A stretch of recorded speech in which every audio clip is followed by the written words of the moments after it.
Assalamualaikum warahmatullahi wabarakatuh. Berjumpa kembali dengan Mas Ramu. Kali ini Mas Ramu akan melanjutkan cerita pendakian Gunung Sumbing lintas Batursari Garung. Ini Batursari, di sini Garungnya. Ini kita lewat Garung Baru, ini jalur Garung Barunya di sebelah kanan ini ya. Kalau Garung Lama itu di tengah sini. Jadi pendakian ini berlangsung 3 hari 2 malam. Untuk cerita kali ini kita akan mereview perjalanan dari pos 1 sampai camp area. Kalau di part sebelumnya kan perjalanan dari base camp sampai pos 1.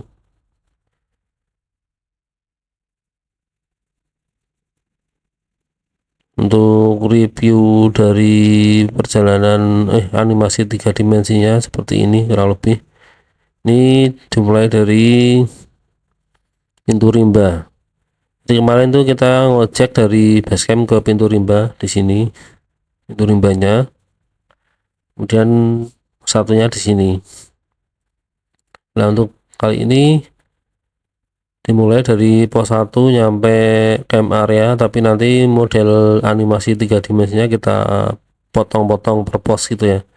Jadi nanti animasi dari pos 1 pos 2 kemudian diselingi dengan review video real manusianya, kemudian nanti diselingi lagi dengan animasi 3 dimensi seperti ini. Ini di awal-awal ini warnanya hijau tua atau hutan ya, tapi hutannya nggak terlalu lebat sih.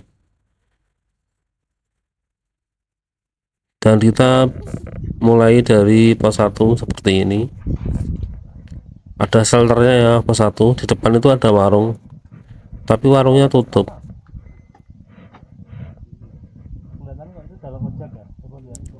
Jadi di depan warung itu ada jalan naik ke atas. Kalau menurut perkiraan Mas Ramu itu jalan pintasnya pendaki atau mungkin jalur lama pendaki.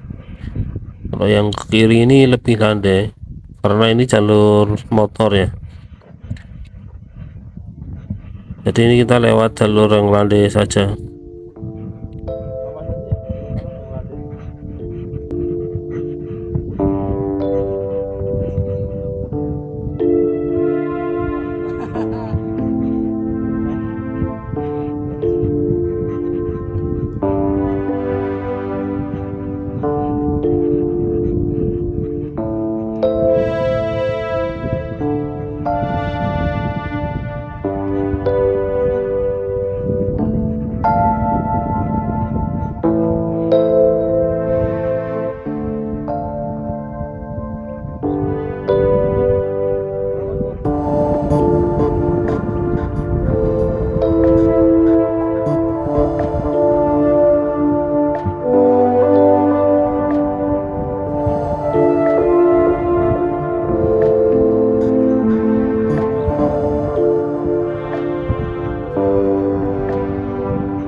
Ini kita ketemu belokan, di depan juga ada belokan. Kelihatannya ini yang jalur baru. Jadi ada 2 jalur, di sebelah kiri juga ada jalur.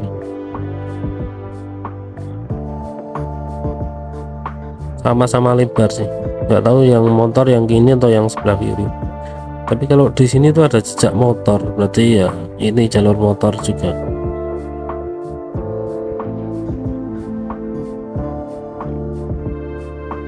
Untuk sampai saat ini tanjakannya masih landai, cenderung landai. Belum ketemu tanjakan ekstrim. Ini karena masih awal-awal perjalanan, jadi ya agak masih adaptasi tubuhnya.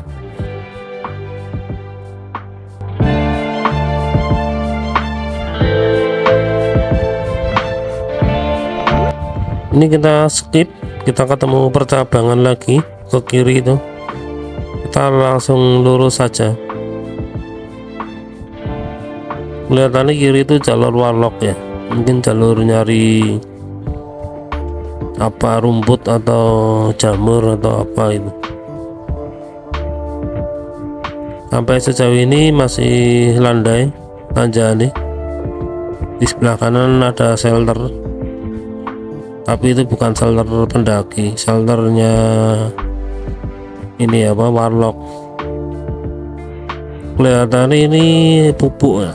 Ini kan di sebelah kiri ini ada tanaman bako, berarti ini kemungkinan ya pupuk untuk ini tanaman bako warlock. Jadi ini hutannya masih ada, cuman nggak terlalu rapat. Di bawah hutan ini ditanami bako sama warga, ya masih mending lah, dia nggak membabat habis ini apa, tanaman-tanaman kayu. Jadi mereka menyisakan tanaman-tanaman kayu walaupun dibuat agak renggang gitu kan, terus di bawahnya ditanami tanaman bako. Ini Mas Aldi masih ngeplok. Ini kita ketemu percabangan lagi, kita yang ke kanan, kita langsung skip, langsung masuk jalur pipa. Ini jalur pipa warga atau jalur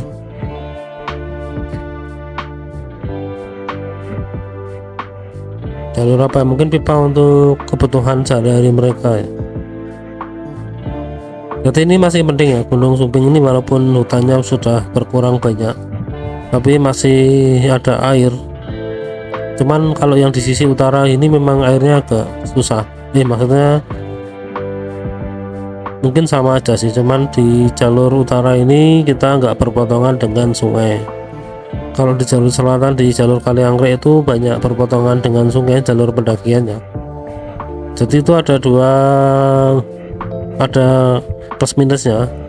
Plusnya itu terkadang di musim kemarau itu masih ada air-air yang mengendang gitu, jadi bisa digunakan untuk minum.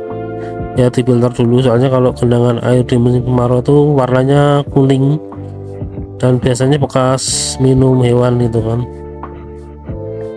Asal ditambah filter itu insya Allah masih aman. Kalau musim kemarau, musim hujan itu bahaya kalau ada perpotongan dengan sungai itu, karena kalau pas deres airnya kita itu bisa kentir.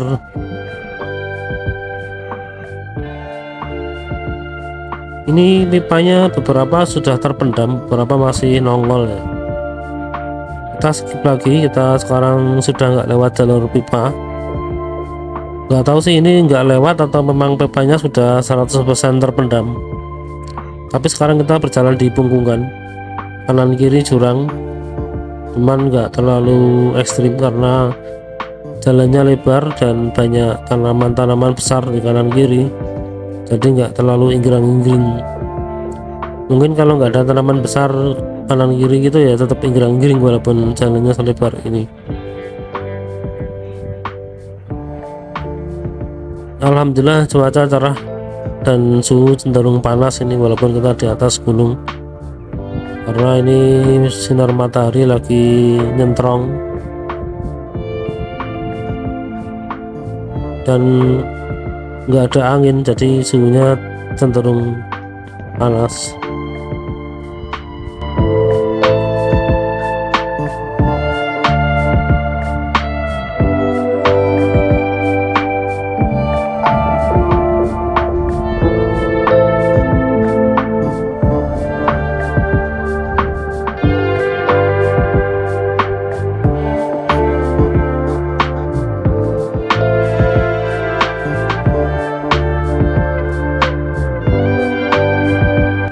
Di sebelah kanan ini ada polis line ya untuk pengaman, jadi biar pendakinya nggak terpelosok ke kanan tapi sebenarnya nggak dikasih pengaman juga aman sih insya Allah, karena jalannya akan agak lebar. Mungkin kalau papasan ya, karena kita ini kan jalan naik sendiri, nggak ada papasan dengan pendaki.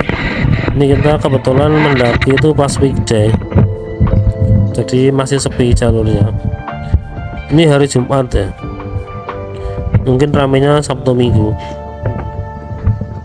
Ini kita skip, kita masuk jalur pipa lagi. Ini kita akan nyampe pos 2 kalau melihat peta.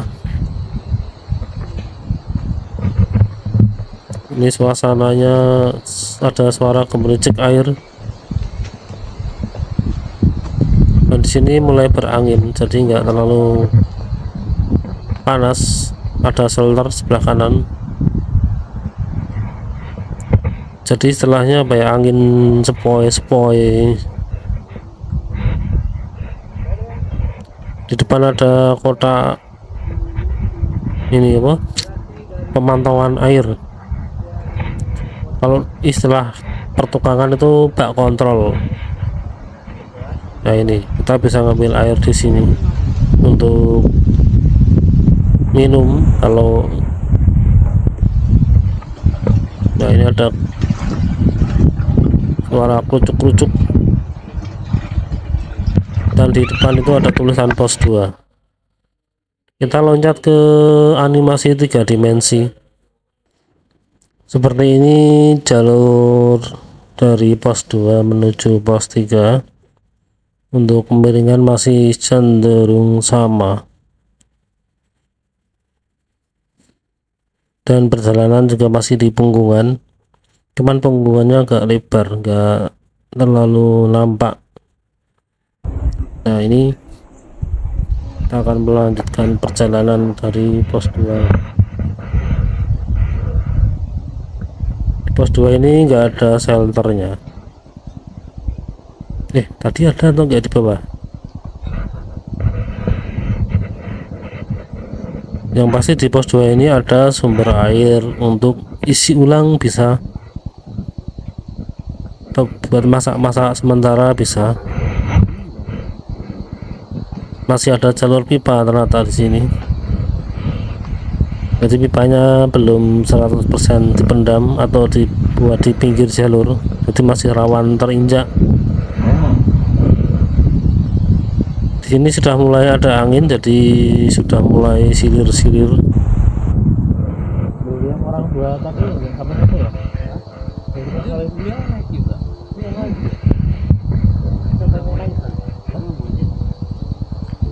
Orang di ketemu di Bintang itu doi. Dia orang enggak. Betul.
Di depan ada tulisan hutan Sukma, jadi ini kita memasuki kawasan hutan Sukma, hutan yang dikeramatkan oleh penduduk sini.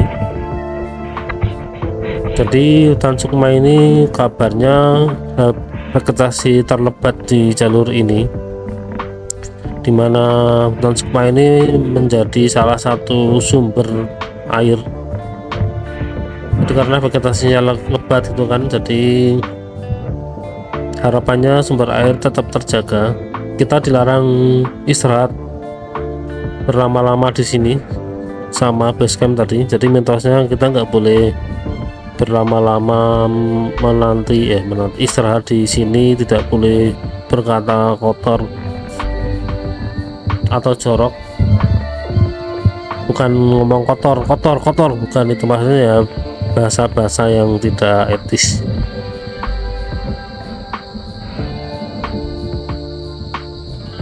Tapi ini Mas Ramu kok malah berlama-lama? Bukan sih, ini Mas Ramu sedang melihat peta, membuat ini POI. Jadi kita buat titiknya, ini titik mulai awal masuk kawasan hutan Sukma. Jadi di beberapa jalur pendakian Sumbing itu masih kental mitos-mitosnya. Kalau di sini kan ada hutan Sukma, kemudian di isi Cepet itu ada juga hutan apa namanya itu lupa Mas Ramu, tapi di situ juga ada mitos nggak boleh lewat antara maghrib isya. Jadi kalau pas nyampe mau masuk hutan itu maghrib, maka itu diharuskan menunggu sampai isya baru lewat, sebelum masuk hutan. Jadi masuknya sebelum maghrib atau setelah isya sekalian. Di sini mulai agak memang lebih rapat sih dibandingkan hutan yang di bawah tadi. Tapi ini kita skip aja lewat hutan Sukmanya, kita langsung loncat ketemu jalur pipa lagi. Ini kita nyampe di setengah jalur.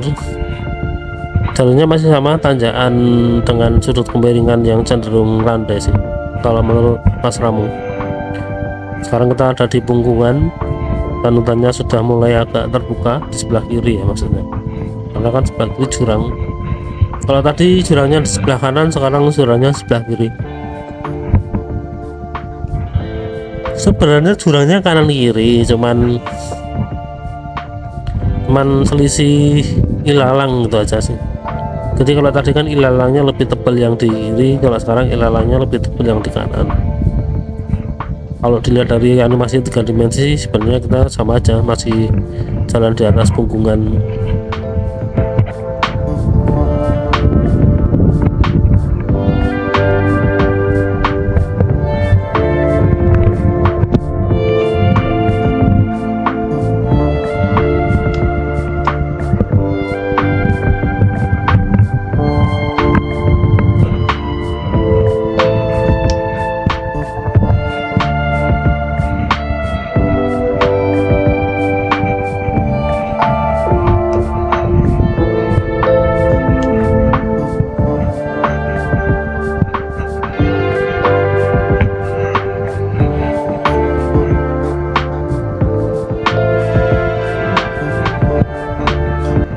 Di sebelah kiri ada garis polis line, di depan kanan nampak ada shelter. Kita sekarang masuk kawasan pos 3 sesuai peta ya. Ini sekarang sudah tengah hari, kita mau istirahat dan makan dulu. Dan di pos 3 ini ada keran air, kata pengelola sih, cuman nggak tahu di sebelah mana. Dan ada camp area juga.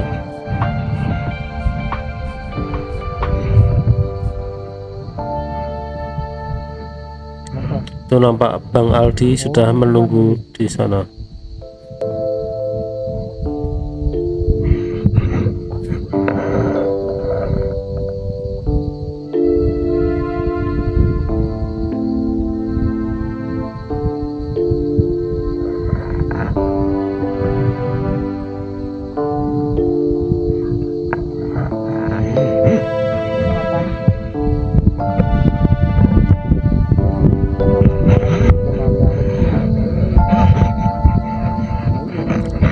pos 3 ini kita isoma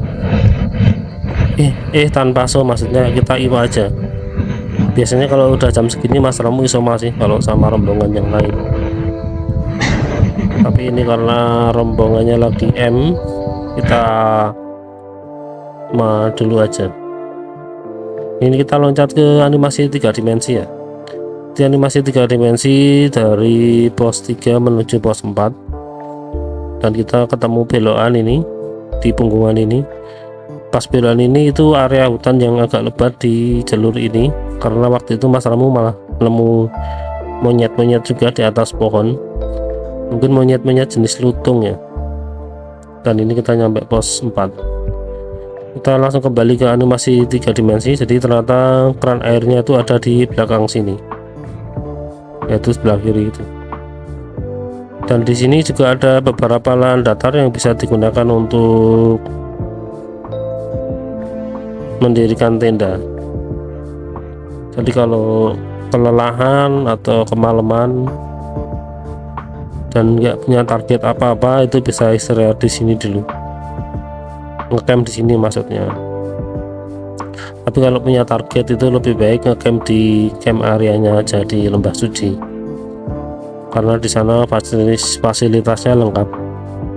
Selain lahannya yang luas, kemudian pemandangannya lebih bagus karena langsung menghadap Sindoro terbuka gitu kan.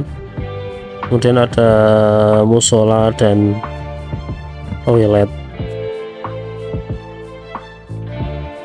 Ternyata sampai di sini juga masih ada jalur pipa ya. Dari jalur pipanya ternyata tidak hanya maksudnya tidak bersumber dari hutan Sukma, tapi sampai atas sini ternyata. Dan kita masih berada di punggungan kalau melihat kontur dari animasi 3 dimensi tadi. Cuman ini punggungannya agak lebar dan hutannya agak terbuka di sini ya. Tapi di depan nanti ada hutan lebat pas tikungan tadi kalau dilihat di animasi 3 dimensinya.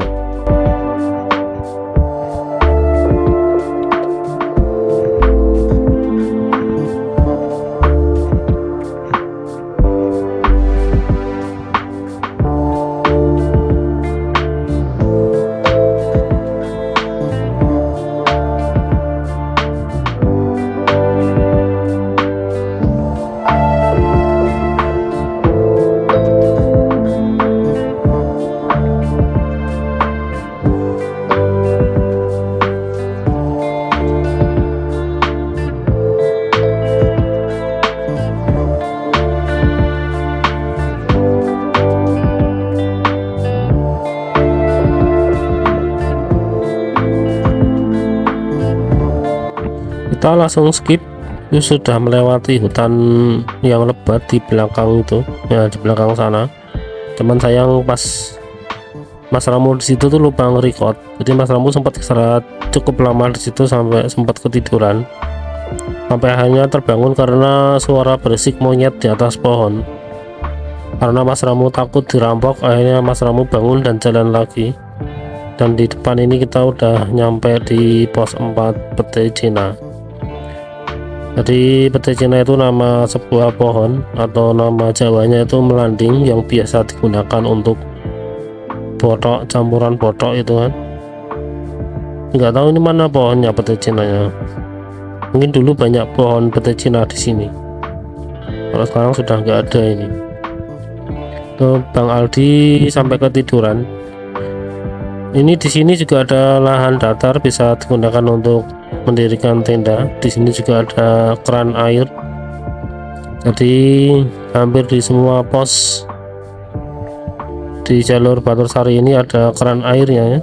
Ini ada shelternya. Kita istirahat sejenak di sini dan kita loncat di animasi 3 dimensi di terakhir antara pos 4 sampai camp area.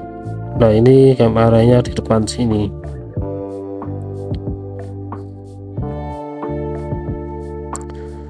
Jadi di atasnya pos 4 itu ada camp area, namanya camp areanya Petai Cina.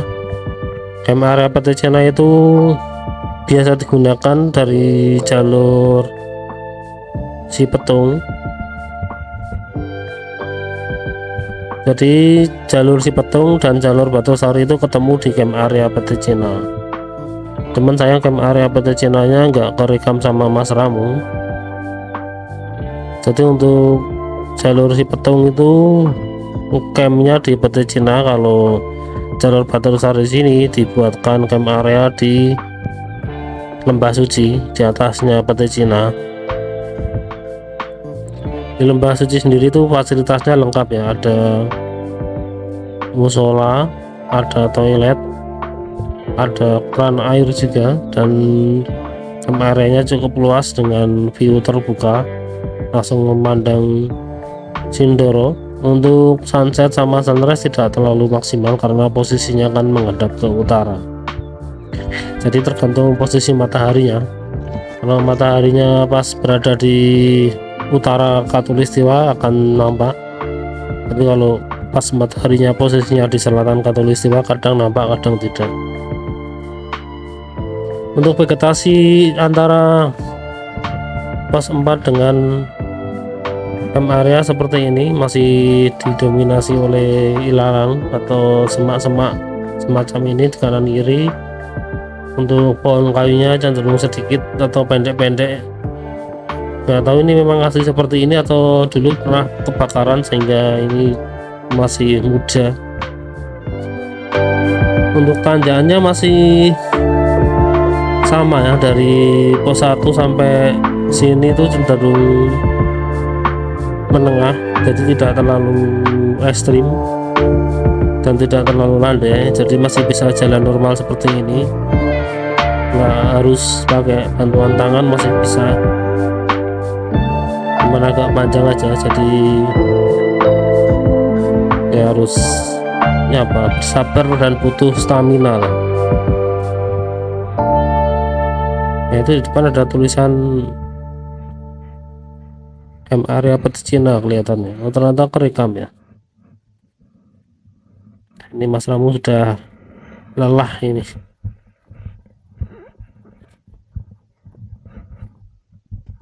Jadi setelah pos 4 ini matahari sudah ketutup kabut ya. Jadi ini kita berada di dalam kabut, cuman kabutnya nggak tebal. Jadi kabut tipis-tipis yang mengelilingi hutan ini. Jadi kalau dari luar atau dari bawah gunung mungkin akan tidak nampak atau gunungnya tertutup kabut. Nah, ini ternyata camp area PT Cina.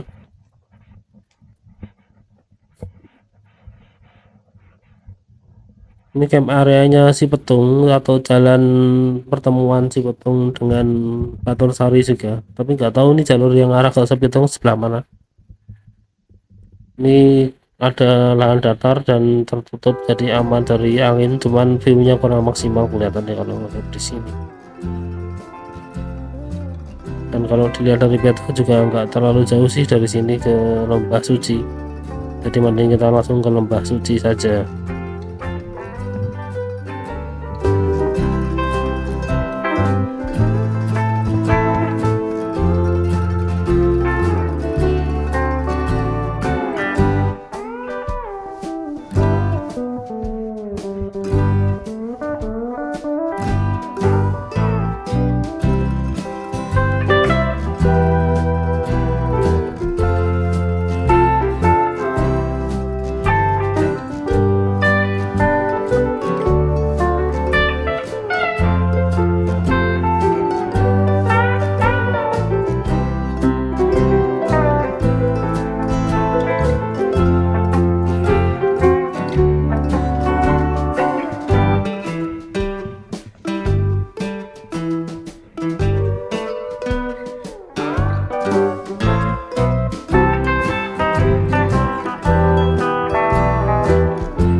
Ini kita langsung skip, kita sekarang sudah ada di bawah lembah suci. Jadi kita tadi berjalan dari sana mendekati lembah suci ini apa, hutannya semakin terbuka, semakin dominan ilalangnya, dan tanaman-tanaman kayunya tinggal sedikit sekali ya.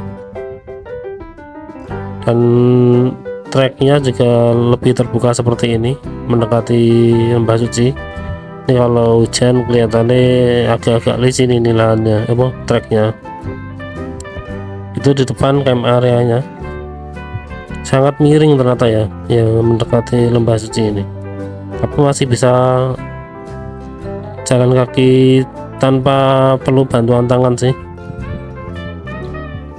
Cuman karena posisinya agak miring dan stamina kita sudah sangat terkuras, jadi ya agak melambat. Dan ini mulai cerah lagi, kita jadi nyampe lembah suci ini sekitar asar ya. Dan ini ada pohon edelweiss itu di depan Bang Aldi sudah menanti di dekat tulisan lembah suci ya.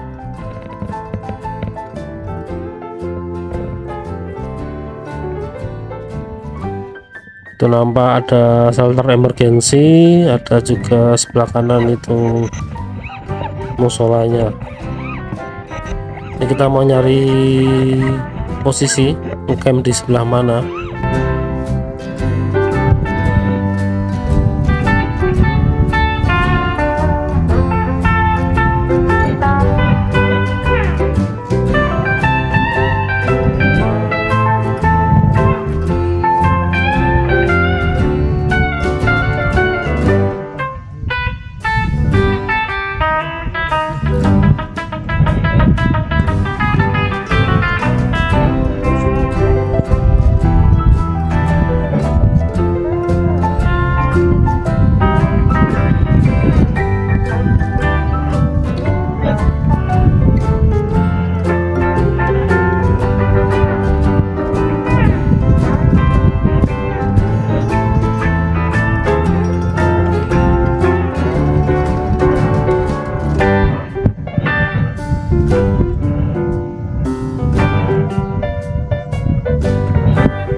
Jadi awalnya Mas Aldi itu mau camp di sini, cuman Mas Ramu pengennya di atas. Jadi ini Mas Ramu mau ngecek dulu posisi di atas. Kenapa Mas Ramu lebih milih camp di atas? Karena kan view-nya jelas paling bagus karena posisi paling atas. Kemudian kalau ada apa-apa itu lebih aman karena di belakang ini kan langsung hutan dan dekat emergensi dan lebih strategis lah. Kalau di atas ini lebih dekat dengan pos emergensi, kemudian dekat musola, dan kalau apa toiletnya kan sebelah kanan itu. Nah itu memang sih Mang Bang Aldi itu posisinya kan di bawahnya toilet, resiko bau juga. Ini Mas Ramu mau ke atas lagi. Ini di depan ada 2 tenda ya, sepi orangnya, nggak tahu orangnya lagi tidur atau masih di atas. Oh ada orangnya ternyata itu. Dan sudah terdengar suara intro musik, berarti kita sudah di penghujung cerita. Nanti di ujung cerita ini akan ditutup video time lapse ketika mendirikan tenda di sini ya. Jadi sebenarnya ada video drone juga, video drone tapi ada sudah tayang di part 1 ya. Itu di depan nampak lautan awan yang tidak beraturan dengan cahaya matahari yang menyorot, sangat indah. Jadi ini Mas Ramu turun mau memastikan kepada mereka berdua supaya mau ngecamp di atas ya. Dan akhirnya memang kita ngecamp di atas sih. Sampai di sini dulu cerita kali ini, part dari pos 1 sampai lembah suci ini. Sampai bertemu kembali di part selanjutnya, part dari camp area ini menuju puncak dan explore puncak. Jadi kita akan mengeksplor semua puncak yang ada di Gunung Sumbing ini yang sudah ada namanya ya. Mas Ramu sekalian pamit dulu. Wassalamualaikum warahmatullahi wabarakatuh.